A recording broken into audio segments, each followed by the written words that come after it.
በዚህ አጋጣሚ እንደውም በአደባባይ ይቅርታ ለማለት ወዳለሁ። አመሰግናለሁ። ሰላም ጤና ይስጥልኝ የዞላ ቲዩብ ተከታታዮች፣ ዛሬ ይዤላችሁ የመጣሁት መረጃ የዳጊና የሳምሶን ጉዳይ አዲስ መረጃ ደግሞ ይዞ ወጥቷል። ይሄ መረጃ ምንድነው የሚሉትን አድማጮች ወደ እናንተ ለማድረስ በሰፊው ስቱዲዮአችን ተገኝተናል። በነገራችን ላይ በዚህ ጉዳይ ላይ አንድ ከዚህ ቀደም ነዳጊ ላይ የሰራሁት ቪዲዮ አለና ይቅርታ መጠየቅ አለብኝም ይቅርታ እንድል ነው። አንድ ቪዲዮ የሰራሁት ቪዲዮ አለ። በዛ ቪዲዮ ላይ ምን ብያለሁ? ዳጊ ትዳሯን ከፈታች በኋላ በጣም ነው ያማረባት። ምንድነው እሱ እንደዚህ ማማር? ሳምሶንም አዩት በጣም ነው ያማረባቸው። ብዙ ጊዜ ትዳር የፈቱ ሰዎችን አያቸዋለሁ። ሁለቱም በጣም ነው በቃ ጥሩ ሙድ ውስጥ አይደሉም። የነዚህ ግን በጣም ደስ የሚል ነገር ነው። በተለይ የዳጊ እንደዚህ ማማር ምንድነው እሱ ሚስጥሩ ብዬ ተናግሬ ነበርና እንዴት ሰው ትዳር ሲፈታ ያምራል ትላለህ የሚል በጣም ብዙ ውርጅብኝ ወረደብኝ ሰዎች። እንደውም ለመጀመሪያ ጊዜ እኔ ስድብ የተሰደብኩት እንደዚህ ያልኩት ቪዲዮ ላይ ነውና እኔ አማረባት ነው እንጂ ያልኩት እሰይ ስለተጣሉ ስለተለያዩ ምናምን እንደዚህ ሆነ አላልኩም እኮ እኔ። ግን ትዳራቸውን ከፈቱ በኋላ ዳጊ በጣም ነው ያማረባት፣ ሳምሶንም እንደዛው በጣም ነው ያማረበት። ተፋተው ያማረባቸው ሰዎችን ያዩት ዳጊንና ሳምሶንን ነው አልኩ እንጂ እኔ ሌላ ጉዳይ ውስጥ አልገባሁምና በዚህ አጋጣሚ በሌላም አንግል አይታችሁ እንትን ያላችሁኝ ሰዎች ይቅርታ ለማለት እወዳለሁ። ይቅርታ እኔ ያልኩት አማረባቸው ነው እንጂ ሌላ አይደለም። እንዴ ማንም ሰው እንዲፋታ አልፈልግም። እኔ ሰው የሆነ ሰው በሙሉ ሰው የሰው ዘር የሆነ ለምን አሜሪካዊ፣ ለምን ህንዳዊ፣ ለምን ቻይናዊ አይሆንም? በትዳር ልጅ አፍርቶ ሲለያይ በጣም ነው የሚያናድደኝ፣ በጣም ነው ደስ አይለኝም። በቃ የሚያንገበግበኝ ነገር ለማውራት ራሱ የሚቀፋኝ ነገር ቢኖር ይሄ ነው። ይሄ ሞቱና እንደዚህ ተፋቱ የሚባል ወሬ ሁለቱን ወሬ ባልሰራ ራሱ ባላወራ ራሱ መረጃውን ባላደርሳችሁ ራሱ ደስ ይለኛል። ግን ማን ያደርሳችኋል? አንድ እኔ ነኝ ያሉት ማን ይነግራችኋል? ስለዚህ ግዴታ ስለሆነብኝ ነው እንጂ አይ ምናምን ካላችሁ ደግሞ ምንም ችግር የለውም። እኔ በእናንተ ነው የምመራው። ማን አለኝ ማለት እናንተ ምንም ቀሳቀስ ነው። አሁን ለምሳሌ ትዳር ተለያይቶ በጣም ያስጠላባቸው ሰዎች፣ ከሰውነት ተራ የወጡ ሰዎች አሉ።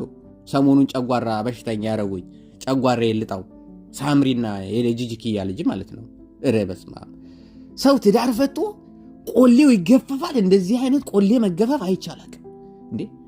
ሰው ሁሉ በአንድ ጊዜ ይጠላሃል እንዴ? ሰው ሁሉ ይጠላሃል እንዴ? ኢትዮጵያ ሄዳ እንደዛ ከባሏ ጋር ሆኖ የሚያሽከረክሯቸው የሚቀበሏቸው ወነፋኒ ምናምን ሳምሪ የሚሉ ሁሉ ኢትዮጵያ ሄዳ በጫት ደልላ ብቻ ማሚ ብቻ ነው ለአንድ ቀን ያገኛት። እሱም ጫት ተገዝቶለት መኪና ተይዞለት ምናምን እንጂ አንድ ሰው ሊቀበል አልቻለም። አንድ ሰው ሊጠጋት አልቻለም። ያ ሁሉ ወከባ፣ ያ ሁሉ የትዩጭ ነዚህ አስተያዩት። አሁን ከተናገርኩትና ከነዳጊ አስተያዩት።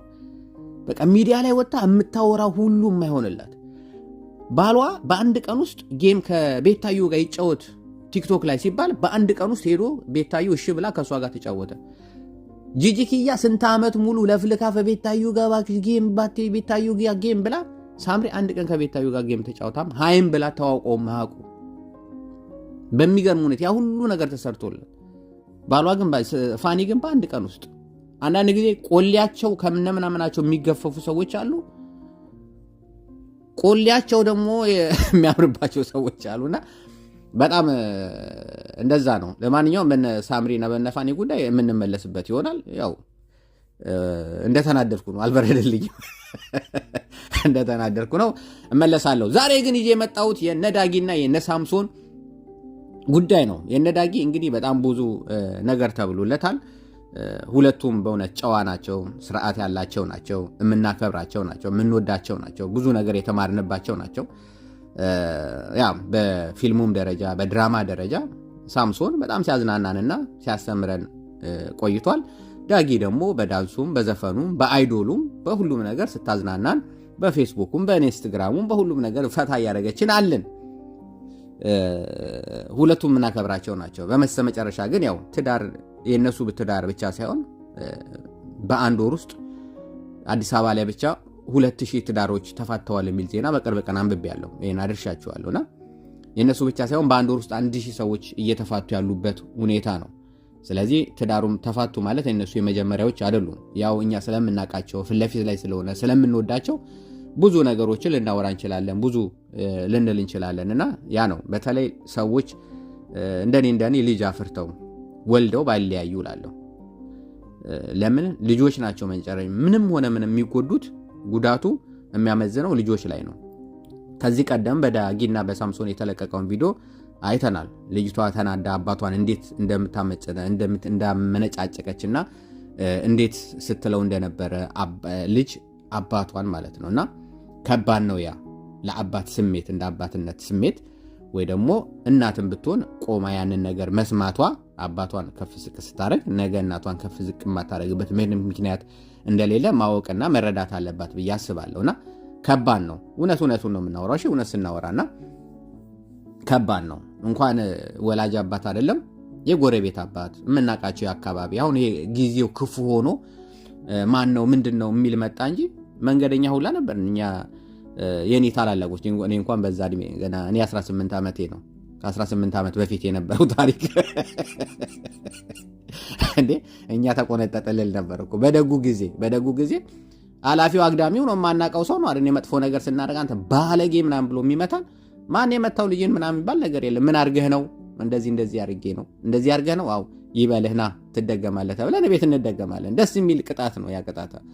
አሁን ግን ከሌነ እኮ ልጅን መታው ማን ነው እሱ ምን ስለሆነ ዘሩ ምንድነው ከየት ብሄር ነው የመጣው ምናምን የሚባል ነገር ነው የሚጠናውና ያ አሁን መጥፎ ጊዜ ሆኖ እዚህ ቦታ ላይ ደርሰን ያስጠላል እንጂ በፊት በጣም ደስ የሚል ጊዜ ነው ይላሉ።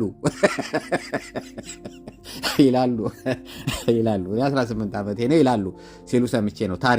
ታሪክ ነው የችኛዋ ታሪክ ነች። እንደ ታሪክ ወሰዷት እና እንግዲህ እነ ሳምሶንም ጉዳይ እዚህ ደርሶ የቤት ጉዳይ ማህበራዊ ሚዲያ ላይ ወጥቶ ፎቶ ወጥቶ እናቷ የሰጠቻት ቤት እንደሆነ እኔም በተደጋጋሚ ጊዜ ስናገር ነበር።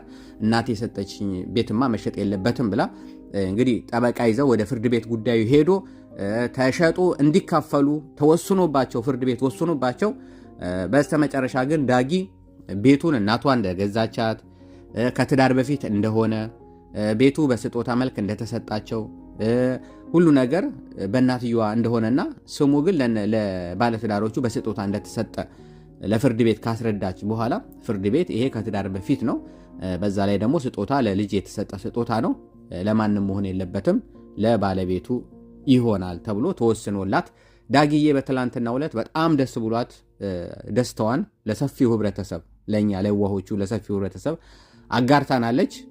እኛም በአይነ ቁራኛው ስንከታተል ነበር በቅርብ ርቀት ሆነን።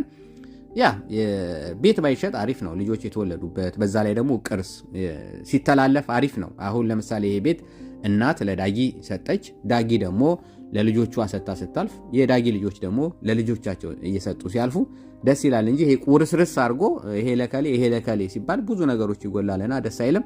ለማንኛውም ዳጊዬ ቤትሽ አቅሽ እውነት ሆኖ ከእናትሽ ስጦታ እንደተሰጠች በእርግጥ ተወርቷል በተደጋጋሚ ጊዜ ሆኖ ቤትሽ ባንቺ ስለተወሰነልሽ እንኳን ደስ ያለሽ።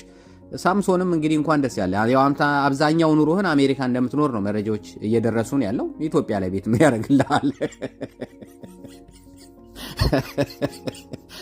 ምን ያደርግልሃል? አንተ አሜሪካ ነህ። በዛ ላይ ደግሞ በዶላር የተወሰኑ ዶላሮችን ብታወጣ የሚገራርም ቤቶችን መስራት ትችላለህ። አሜሪካ ላይ ሆነ በዶላር ነው ጨዋታው። ስለዚህ ይሄንን ነው የምለው። ምናልባት እንደው ፈጣሪ ካለ ሁለታችሁም አንድ ሆናችሁ የምትመጡበትም ቀን ሊኖር ይችላል። በነገራችን ላይ ጓጓለሁ እኔ ሁለቱ ታርቀው አንድ ላይ የሚመጡበትም ቀን ጓጓለሁና አንድ ላይ ሆናችሁ ሁሉም ነገር ተስተካክሎ የምንኖርበት ጊዜ ሊመጣ ይችላል እና ፍቅር ያገረሻል። ፈጣሪ አንድ እንዲያደርጋችሁ እመኛለሁ። ስለተከታተላችሁኝ ስለ ሁሉም ነገር በጣም አመሰግናለሁ። ያያ ዞላ